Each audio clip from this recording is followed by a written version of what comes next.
오늘 시대소망 45장 십자가의 예표라고 하는 주제로 말씀을 나누겠습니다. 예수님께서 이 세상에 오시기 전에 하늘에 계실 때 이미 예수님께서 잃어버린 영혼들, 죄인들을 구원하기 위해서 앞으로 이 세상에 내려가서 어떤 여정을 걸어가야 할지를 이미 다 아시고 보셨습니다. 그 여정의 마지막 부분에 사람들로부터 받아야 할 정말 그 참을 수 없는 수치와 모욕과 고통을 이미 아시고 예수님께서는 오셨습니다. 아시면서도 우리 주님은 인성의 옷, 인간이 되시기 위해서 하늘의 왕관을 내려놓고 신성의 옷을 벗으시고 인간의 몸으로 이 땅에 오셨습니다.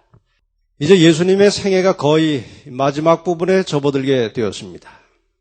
제자들은 아직도 그들의 선생 되신 예수가 앞으로 그 운명이 어떻게 될지 전혀 상상도 예측도 못하고 있었습니다. 그렇게 아무것도 모르고 있는 제자들을 바라보시는 예수님의 마음은 심히 답답했습니다. 어떻게 설명을 해야 이 제자들이 이 예수의 자신의 운명을 이해할 수 있을까? 어떻게 가르쳐야 될까? 이제 때가 되었기 때문에 예수님께서는 제자들을 이제 마음 준비시키기 위해서 서서히 자신의 운명에 대해서 공개적으로 제자들에게 말씀하기 시작하셨습니다. 이제 오늘 공부하실 내용은 어떤 사건이나 어떤 특별한 이적이 아니라 예수님과 제자들 사이의 어떤 대화를 통해서 대단히 중요한 어떤 원리를 또 교훈을 찾을 수 있겠습니다. 지금 현재 이 대화는 예수님과 제자들과의 대화는 그 가이사랴 빌립보에서 있었던 일이라고 되어 있습니다. 마태복음 16장을 다 펴시기 바랍니다. 오늘 내용은 13절부터입니다. 예수께서 가이사랴 빌립보 지방에 이르러 제자들에게 물어 가라사대. 여기에서 있었던 일인데 이 가이사랴라고 하는 곳은 그저 상상으로 좀 이렇게 그려보시기 바랍니다. 나사렛이라고 하는 곳은 그 유대 지역의 북쪽에 있습니다. 이스라엘의 북쪽에 이제 갈릴리 가까이 이제 나사렛이 있는데 서쪽으로 가면 지중해가 있습니다. 그 지중해 연안에 가이사랴라고 하는 곳이 있고 거기에 또 빌립보라고 하는 마을이 있었습니다. 거기서 예수님께서 제자들에게 이제 질문하신 것이 이제 사람들이 인자를 누구라 하느냐 그런 질문을 하셨는데 질문하기 전에 그 배경이 꽤 중요합니다. 저는 이 내용을 읽고 생각하면서 마음에 상당히 그 감동이 왔어요. 예수님께서 이제 제자들에게 예수님께서 장차 받으실 고난에 대하여 말씀하시기 전에 시대소망에 보면은 먼저 홀로 떠나가셔서 그들이 자기의 말씀을 받아들일 마음의 준비를 할 수 있도록 기도하셨다. 예수님께서 지금 제자들에게 자신의 운명에 대해서 말씀하시려고 하는데 제자들이 그 말씀을 잘 이해를 못하거나 혹은 충격을 받을까 봐 그 말씀을 하시기 전에 따로 한 곳에 가셔서 제자들이 그 주님이 지금 하시고자 하는 말씀을 잘 깨달아 이해할 수 있도록 기도를 하고 오셨다는 것입니다. 예수님도 어떤 사소하거나 중요한 일 전에 항상 하나님께 기도를 하셨는데 우리는 너무나 많은 경우에 자기 생각대로 먼저 하고 보는 것입니다. 우리가 하고자 하는 일이 중요하든지 사소하든지 큰 일이든지 작은 일이든지 항상 모든 일에 앞서서 우리 하나님께 기도하는 습관을 가지시기를 바랍니다. 그것은 매우 중요한 신앙입니다. 저도 항상 이것저것 일이 많고 또 이렇게 관련된 것들이 많아가지고 분주하게 살아왔습니다. 저도 이 면에서 상당히 부족한 사람이었음을 고백합니다. 이제 최근에 제가 이것이 굉장히 중요하다는 사실을 깨닫고 일들을 서서히 이렇게 줄이고 있습니다. 기도하는 시간을 늘리고 일을 줄여서 급한 일보다는 더 중요한 일, 영적인 일에 더 많은 관심과 비중을 두기 위해서 이제 노력을 시작을 했습니다. 우리 여러분도 급한 일에 얽매여서 쫓아다니지 마시고 이 중요한 영적인 사물을 위해서 간절한 심령으로 항상 먼저 기도하는 그런 습관을 가지시기를 바랍니다. 예수님께서 이제 기도하시고 제자들에게 말씀을 하기 위해서 돌아오신 후에도 얼른 먼저 말씀을 꺼내지 않으시고 제자들이 스스로 자기의 신앙을 고백할 수 있는 기회를 먼저 주셨습니다. 그 질문이 사람들이 인자를 누구라 하느냐? 그런 질문이었습니다. 그랬더니 제자들이 뭐라고 대답합니까? 어떤 사람은 침례 요한이라고 합디다.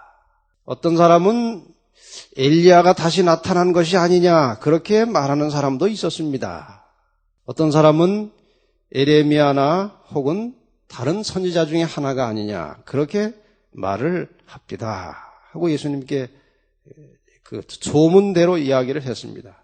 그랬더니 예수님께서 뭐라고 말씀하셨습니까? 그러면은 너희는 사람들은 그렇게 말하는데 너희는 나를 누구라 하느냐? 예수님께서 어떤 대화를 나누실 때 뭘 물어보면은 혹은 묻지 않은 것이라도 누가 제일 먼저 나타납니까? 베드로. 베드로 참 멋있는 베드로. 주는 그리스도시요 살아계신 하나님의 아들이시니이다. 베드로가 성급하게 대답해가지고 예수님께 좋은 말 들은 적이 사실 별로 없었습니다. 근데 이번에는 아주 정답을 말했습니다. 정답을. 주는 그리스도이시요 살아계신 하나님의 아들이시니이다. 시대소망 412페이지에 보면 믿음이 큰 시련에 부딪히기 전인 이날에 아직 큰 시련에 부딪히지 않았습니다만은 그 시간 그날에 성령께서 능력으로 그들에게 임하셨다. 잠시 동안 저희의 눈은 보이는 것에서 떠나서 보이지 않는 것을 보게 되었다. 인성의 모습을 하신 이면에서 그들은 하나님의 아들의 영광을 식별하였다. 반짝하는 영감이 있었습니다. 이게 원래 제자들의 모습은 아닌데 그 시간 그 순간 성령께서 임재하셔서 제자들의 영적인 눈을 뜨게 하셔서 예수님이 어떤 분인지를 바르게 볼 수 있는 안목을 열어주셨습니다. 여러분, 우리는 항상 거의 매일의 생활 속에서 눈에 보이는 사물에 치중하여 살아가고 있습니다. 눈에 보이지 않는 영적 세계에 대해서는 무관심한 채 그저 보이는 현실에 집착해서 이리 뛰고 저리 뛰고 마음도 상하고 또 기분도 좋았다 이렇게 살아갑니다. 그러나 엄연히 이 보이는 세계 그 저편에는 보이지 않는 영적인 세계가 있다는 사실을 잊어서는 안 됩니다. 항상 영적인 세계는 존재하고 있는 것입니다. 그리고 어쩌면 그것은 우리의 생활 속에서 보이는 현실 세계보다 더 중요한 것입니다. 왜냐하면 그것은 영원한 것이고 우리가 눈에 보이는 이 현실적 삶은 일시적인 것입니다. 그 영원한 영적인 사물에 대하여 깊은 관심을 가지고 거기에 자기의 삶을 걸고 사는 사람들이 지혜로운 사람들입니다. 여기 17절에 이 베드로의 대답에 대해서 예수님께서 이렇게 줄을 다셨습니다. 예수께서 대답하여 가라사대 바요나 시몬아 내가 복이 있도다. 이를 내게 알게 한 이는 혈육이 아니요 하늘에 계신 내 아버지시니라. 하나님께서 성령을 통해서 너희의 눈을 뜨게 하시고 지혜를 주셔서 깨닫게 한 것이다. 계속해서 시대소망 412페이지에 보면 그 진리, 예수 그리스도에 대한 고백을 말합니다. 주는 그리스도시요 살아계신 하나님의 아들이시니이다. 그 진리는 결코 자신의 지혜나 우수함으로 말미암아 베드로에게 계시된 바 된 것이 아니었다. 인간이 결코 스스로 하늘의 지식에 도달할 수 없다. 하늘보다 높으시니 내가 어찌 하겠으며 음부보다 깊으시니 내가 어찌 알겠느냐. 오직 성령께서만 눈으로 보지 못하고 귀로도 듣지 못하고 사람의 마음으로 생각지 못하는 하나님의 깊은 것을 우리에게 계시하실 수 있으시다. 여러분, 성경을 보시다가 그 성경 기절을 통해서 기가 막힌 교훈을 깨닫고 번뜩 생각이 날 때가 혹시 있습니까? 그런 경험들을 해보셨습니까? 전에 분명히 읽었던 성경절인데 그때는 전혀 알지 못했던 새로운 빛이 번쩍 나면서 아주 중대한 교훈을 깨닫고 뭔가 깊은 것을 터득하는 순간이 있는 것입니다. 여러분, 그때 절대로 자만에 빠지지 마시길 바랍니다. 그것은 자기의 지혜로 온 것이 아니고 하나님께서 알려주셨다는 사실을 명심하시길 바랍니다. 어떤 사람은 성경을 읽다가 어떤 귀한 교리를 깨달으면 그걸 여러 사람에게 말할 때 이거는 아무도 모른다. 참, 내가 어떻게 해서 이걸 깨닫게 됐는지 그러면서 그 깨달은 바 진리에 대하여 자기를 높이고 드러내는 일을 하는 경우가 종종 있습니다. 말은 그렇게 하지 않을지라도 그러한 생각을 가지고 자기의 깨달은 바 말씀을 전하는 경우도 있습니다. 그것은 어리석은 일입니다. 이 영적인 지혜, 이 생명에 관련된 교훈은 하나님께서 우리들의 눈을 열어서 보여주시고 가르쳐 주는 것입니다. 그러한 말씀을 깨닫게 될 때 겸손한 마음을 가지시고 하나님께 감사하시고 그 깨달은 바 말씀에 순종하는 믿음을 가지시기를 바랍니다. 고린도전서 2장 9절에 있는 말씀을 보겠습니다. 기록된 바 하나님이 자기를 사랑하는 자들을 위하여 예비하신 모든 것은 눈으로 보지 못하고 귀로도 듣지 못하고 사람의 마음으로도 생각지 못하였다 함과 같으니라. 오직 하나님이 성령으로 이것을 우리에게 보이셨으니 성령은 모든 것 곧 하나님의 깊은 것이라도 통달하시느니라.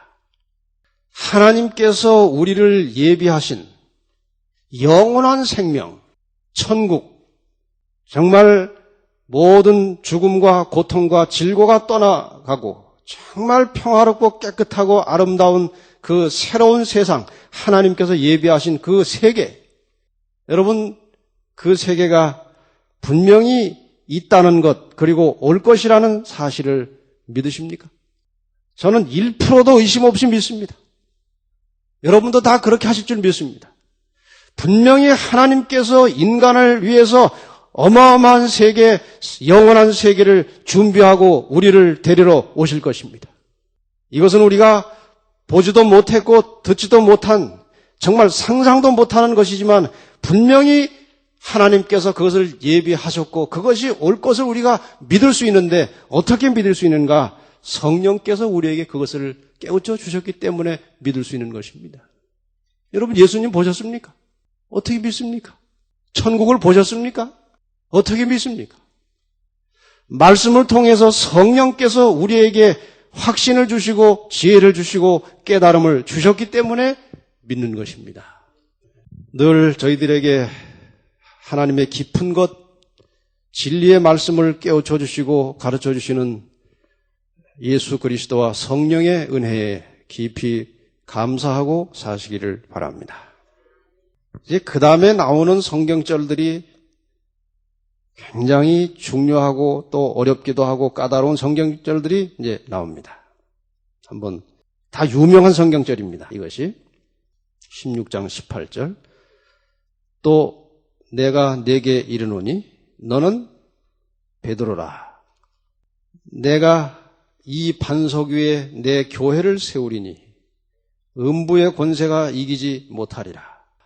이제 이것을 가지고 천주교에서는 교권을 주장하는 근거 성경절로 잡습니다. 베드로가 초대 교황이다. 이제 만들어낸 이야기입니다, 물론. 베드로는 로마에 간 적이 없습니다.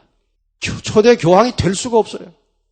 근데 이 말을 가지고 이제 예수님께서 베드로에게 권세를 주셨고 베드로가 초대 교황이 됐고 그 뒤를 이어서 지금 전통을 이어서 지금까지 교황이 이어져 온 것이다. 그렇게 주장하면서 교회의 권위를 내세웁니다.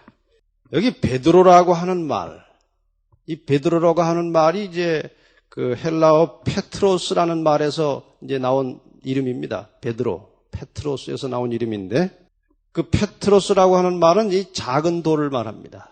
조약돌, 작은 돌입니다. 반석을 말하는 단어는 따로 있어요. 큰 돌, 바위돌, 반석을 말하는 단어는 페트라라고 하는 단어가 별도로 있습니다. 그러면 여기에 교회의 견고한 기초가 되는 반석, 그 위에 교회가 세워지는 반석이 조약돌 가지고 되겠습니까? 됩니까? 안 됩니까? 안 됩니다. 그것은 반석이라야 되는 것이지 조약돌 위에 교회를 세울 수 없습니다. 교회의 견고한 기초가 되는 반석은 오직 예수 그리스도이십니다. 불완전하고 불안한 베드로가 교회의 기초가 될 수 없습니다. 베드로가 그 제자 시절에도 상당히 불안정한 모습을 보였지만 나중에 이제 성령 받고 한참 일하는 동안에도 몇 차례 실족을 했습니다. 베드로는 인간이고 불완전한 존재입니다. 거기에다가 교회를 세우실 리가 없습니다. 오직 온전하신 그리스도만이 교회의 기초가 되는 반석이 되실 수 있습니다. 베드로 스스로도 베드로전서 2장 3절로 5절에 보면은 예수 그리스도께서 산 돌이고 그분의 터 위에 우리가 세워져야 된다고 말씀을 하셨습니다. 그 성경절 한번 보고 지나갑시다. 4절부터 보겠습니다. 4절. 사람에게는 버림바가 되었으나 하나님께는 택하심을 입은 보배로운 산 돌이신 예수에게 나와 너희도 산 돌같이 신령한 집으로 세워지고 예수 그리스도로 말미암아 하나님이 기쁘게 받으실 신령한 제사를 드릴 거룩한 제사장이 될지니라. 산 돌이신 예수께 나와서 그 돌같이 신령한 집으로 세워지라. 이것은 베드로 자신이 교회의 기초가 되는 돌이 아니고 예수 그리스도께서 교회의 기초되는 돌이라고 고백하는 것입니다.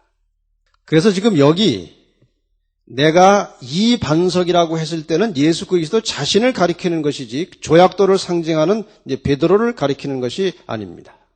그 다음에 이제 문제가 또 하나 나옵니다. 19절입니다.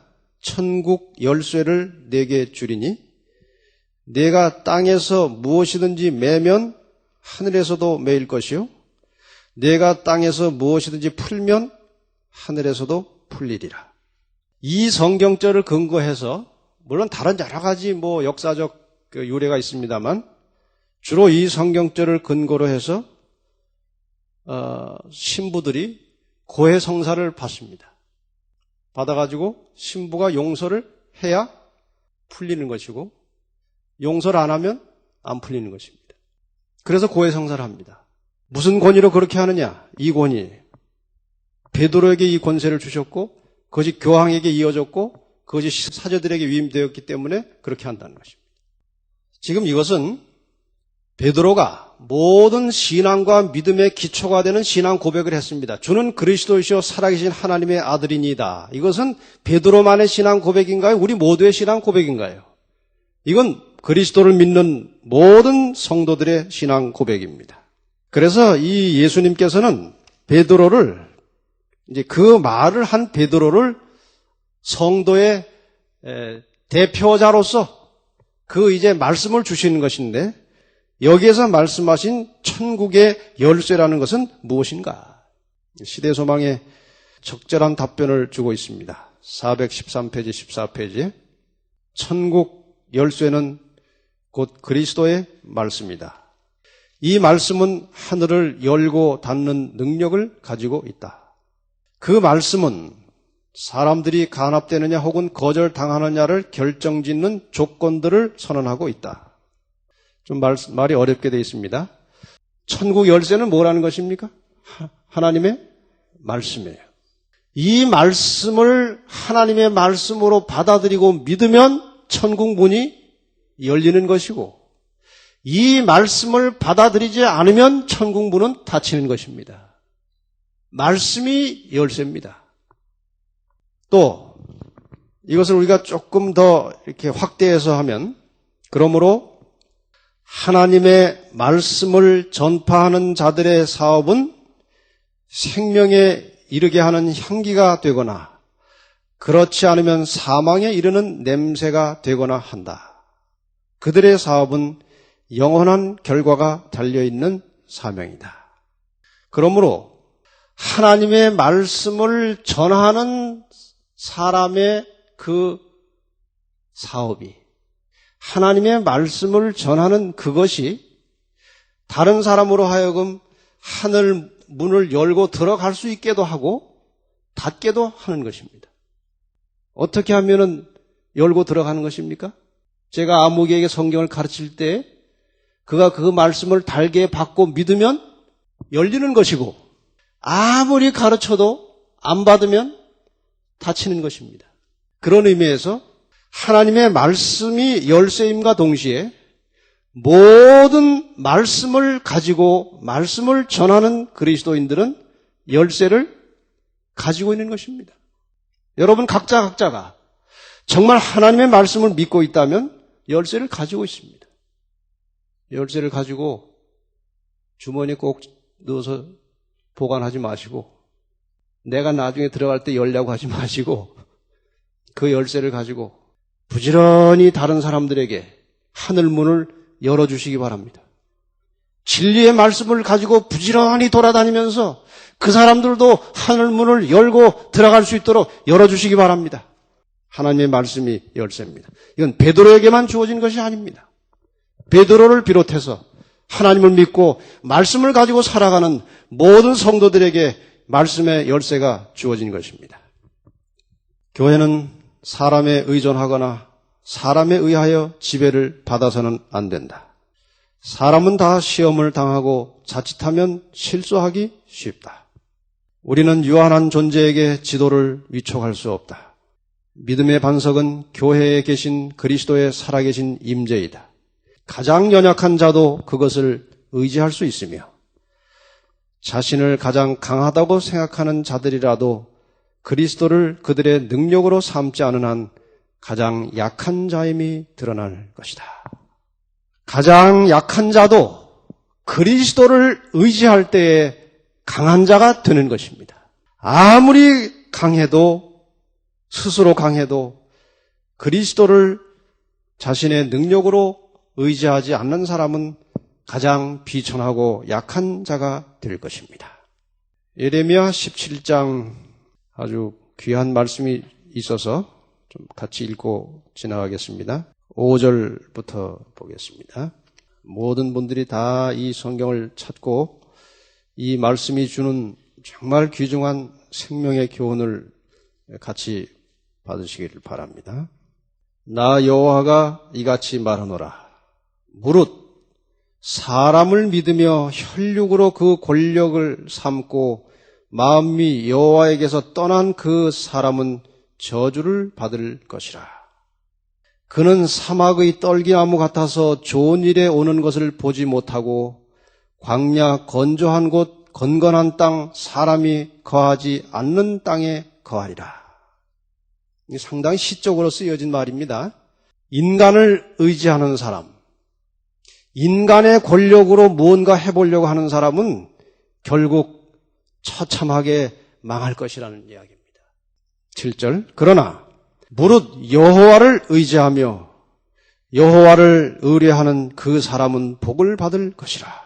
그는 물가에 심기운 나무가 그 뿌리를 강변에 뻗치고 더위가 올지라도 두려워 아니하며 그 잎이 청청하며 가무는 해에도 걱정이 없고 결실이 그치지 아니함 같으리라.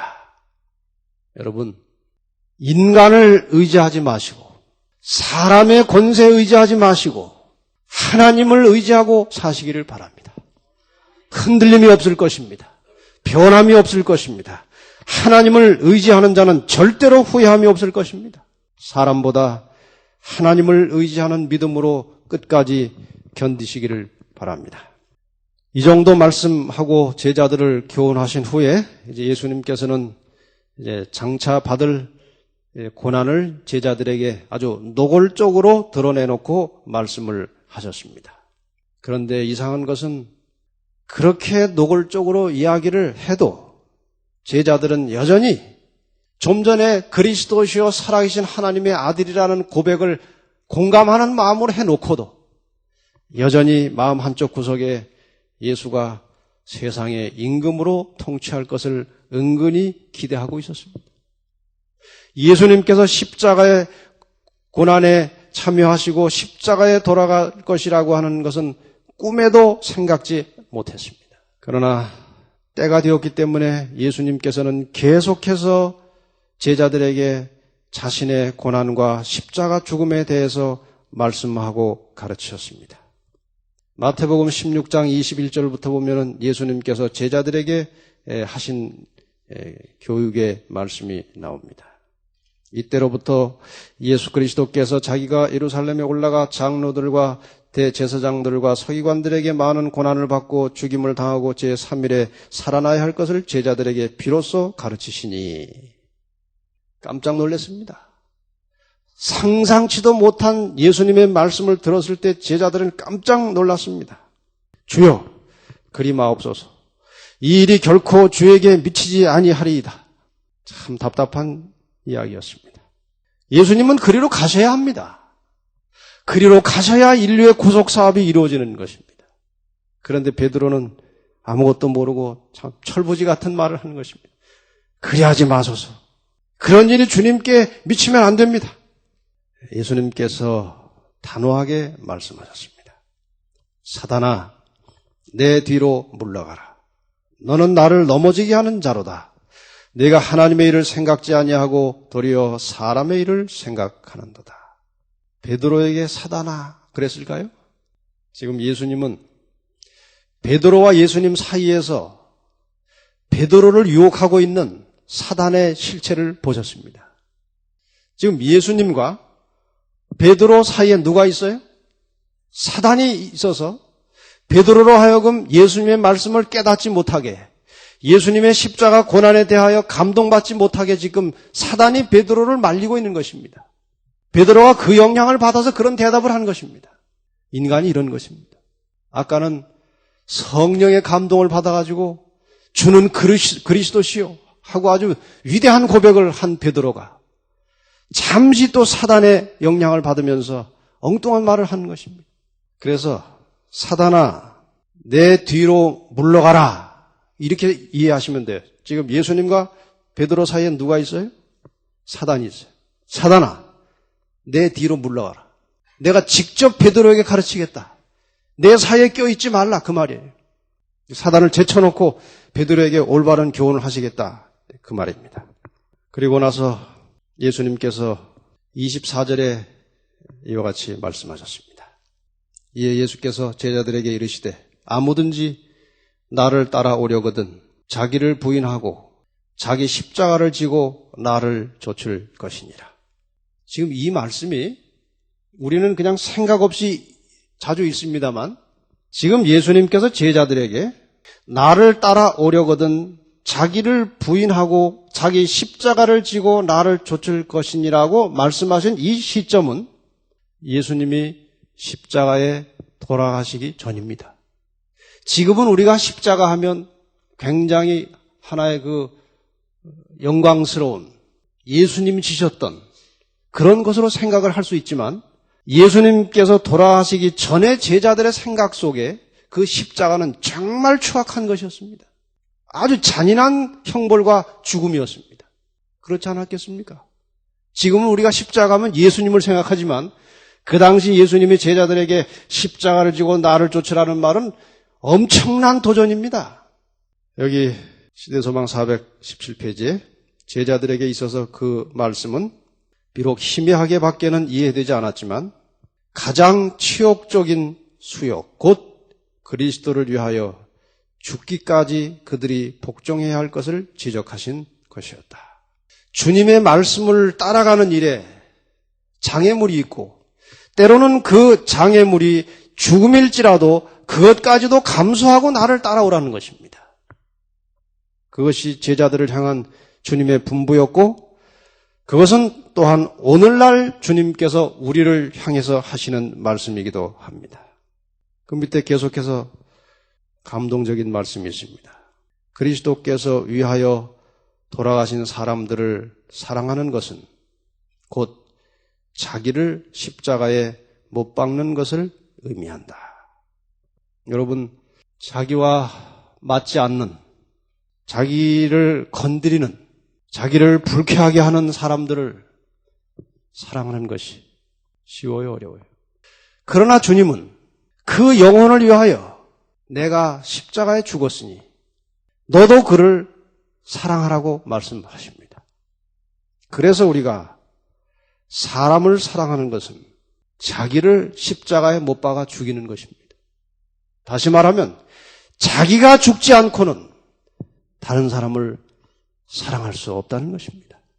우리가 진정으로 다른 사람을 사랑하기를 원한다면 철저하게 자기를 십자가에 못 박아 죽여야 하는 것입니다.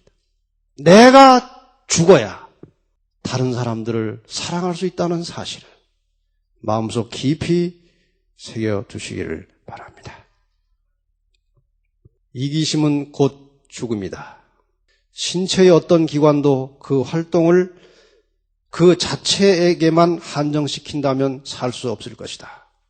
생명의 원동력을 손과 머리에 공급하지 못하는 심장은 그 능력을 속히 잃어버릴 것이다. 우리 신체 기관들이 각각 스스로만 살고 있으면 즉시로 그 생명이 끝납니다. 심장이 계속 피를 뿜어서 내놓지 않으면 심장은 죽어버립니다. 피를 간직하면 심장은 죽는 것입니다. 그래서 여기 말씀하시기를 이기심은 죽음이라고 했습니다. 자기 유익만을 위해서 사는 사람, 모으기만 하는 사람, 나누지 못하는 사람, 그 상태를 성경은 죽음이라고 말합니다. 사는 길은 끊임없이 나누는 것입니다. 주는 것입니다. 베푸는 것입니다. 이것이 사는 길입니다. 우리가 진정으로 그리스도인으로서 이 땅을 살고 있다면 주님이 짊어지신 십자가를 지고 자아는 죽고 철저하게 내 것을 다른 사람에게 나누어주는 삶을 통해서 생명을 얻으시기를 바랍니다. 일시적인 생명, 일시적인 재물, 순간적인 모든 것 다 털어서 버리고 주고 영원한 생명을 소유하시기를 바랍니다. 그게 지혜입니다. 그게 지혜로운 성도의 생활입니다. 아무쪼록 주님께서 분부하신 말씀 따라 살다가 영광스러운 주님 보시는 그날에 주님을 만나 뵙게 되기를 간절히 바랍니다.